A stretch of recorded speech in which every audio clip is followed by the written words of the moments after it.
दोस्तों नमस्कार। इस वक्त हमारे साथ पूर्व विधायक राजेश शर्मा जी हैं। एक लंबे समय लगभग 50 साल आपने राजनीतिक जीवन को दिए हैं और न केवल पश्चिमी उत्तर प्रदेश में बल्कि पूरे उत्तर प्रदेश में किस तरह से पॉलिटिकल लोगों को नेतृत्व करना चाहिए इसकी मिसाल भी कायम की है। अलग अलग दलों में अलग अलग समय पर आपने काम किया है जो राजनीति के आपके अनुभव को और ज्यादा समृद्ध बनाता है। हम आज बातचीत करेंगे पूर्व प्रधानमंत्री राजीव गांधी जी के बारे में। राजीव गांधी जी की पुण्यतिथि है 21 मई को।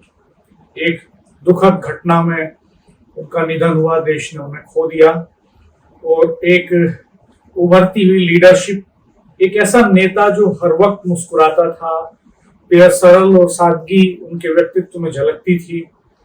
एक बड़ी परिवार से आने के बावजूद, एक बड़ी लीगेसी होने के बावजूद उनकी सौम्यता, उनके चेहरे की मुस्कुराहट सबका दिल जीत लेती थी। राजीव जी की बहुत सारी स्मृतियां पूरे देश के लोगों के जहन में हैं और चूंकि पूर्व विधायक राजेश शर्मा जी ने उनके साथ एक लंबे वक्त में काम भी किया, एक हिस्से में काम किया है और उस दौरान मेरठ में भी राजीव जी के कई विजिट हुए जहां आपको उनसे बात करने का, मिलने का मौका मिला, उनको करीब से जानने का मौका मिला। आपका बहुत स्वागत है सर हमारे चैनल पर। धन्यवाद।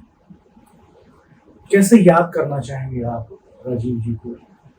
वैसे तो आपने भी उनके बारे में जो बातें कही, मेरी उनके बारे में धारणा और मान्यता है।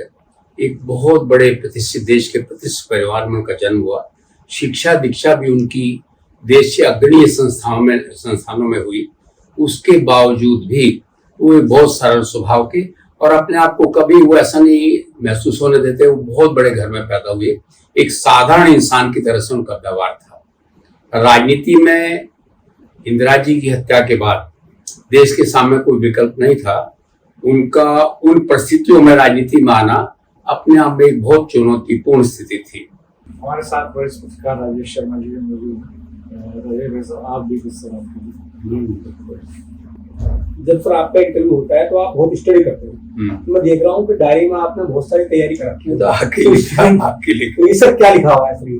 मैं चाहूंगा कि आप अगर बता दोगे कि इसमें क्या लिखा हुआ और जरूर राजीव गांधी जी जुड़ा हुआ कुछ इसमें मसाला होगा। राजीव जी मेरी उम्र करीब 80 के आसपास होने जा रही है, इसलिए मैं ये नहीं मैं कभी लिख के भाषण भी नहीं करता। मगर अब हालात ऐसे आ गए कि थोड़ा बहुत स्मृति में भी फर्क पड़ा, तो मैंने उनकी जो इतना नहीं बना पाया जितना मैं सोचता हूँ या उनके बारे में जानता हूँ। फिर भी मोटी मोटी बातें लिखी हैं जो बड़ी उपलब्धि हैं और मैंने उनके बारे में सब मैं कह भी दिया। तो इसलिए लिखना पढ़ना तो, और अभी हम चर्चा करें तो उस कवि सम्मेलन की भी, उसने कहा चिंतन करने वाले लोग, तो हमारा तो आदत थी कि हम 70-72 से बराबर हमने सतपाल मल्ली के अखबार भी शुरू किया था, साप्ताहिक जन इच्छा। तो पढ़ने लिखने की आदत हम लोगों की शुरू से थी।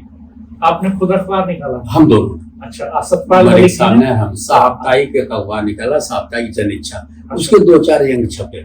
किस ईयर की बात नहीं? ये बात होंगी 68-69 से। तो उस वक्त मलिक साहब शासन अध्यक्ष बने? हाँ, वो अध्यक्ष भी रह गए थे।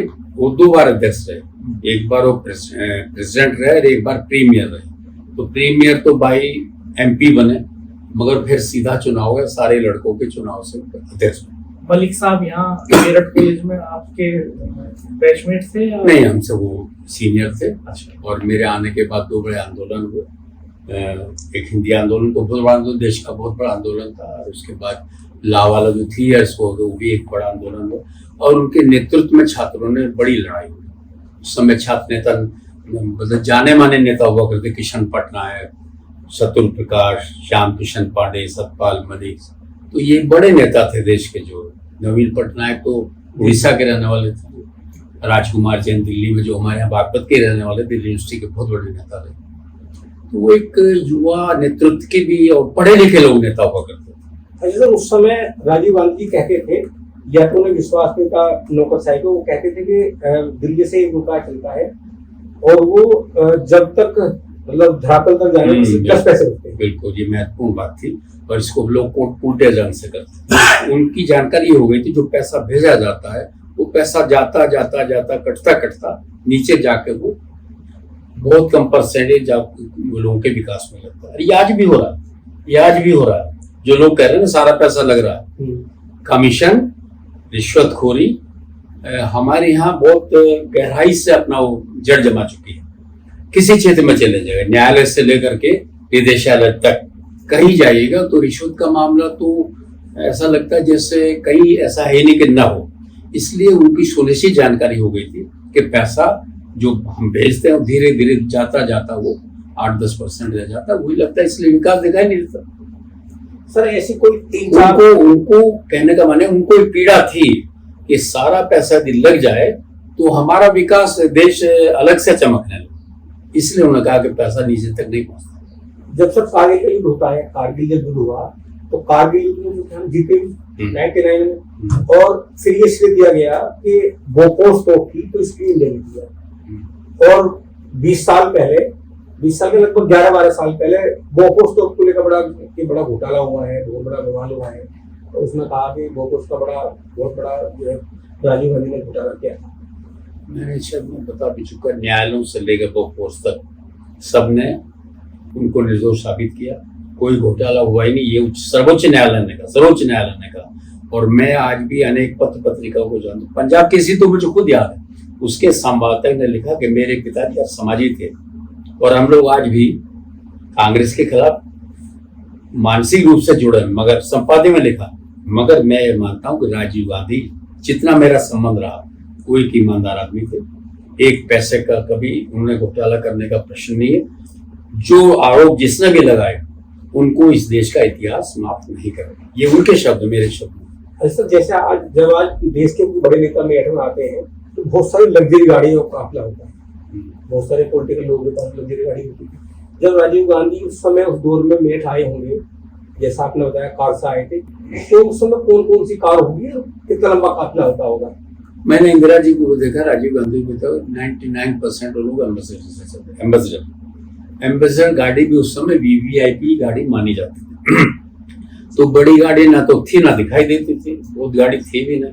और चुनाव में तो लोग जीप से चुनाव लड़ते थे या अपने ट्रैक्टरों से, ट्रैक्टर भी नहीं थे, स्कूटर से, पैदल, तांगे से, वो जमाना दूसरा जमाना था।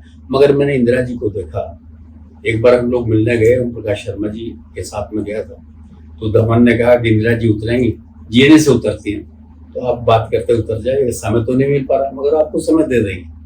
और जब उतरी आगे वो गाड़ी के पास एम्बेडर खड़ी, उसके पास खड़े हुए प्रधानमंत्री थे और बात करी उनसे कि भाई ठीक है, हम आपके सम्मेलन में, शिक्षक सम्मेलन में था गोरखपुर कि हम आएंगे, और बस उन्होंने कहा भाई चुनाव होने वाला, खैर तो उनकी बात रहेगी।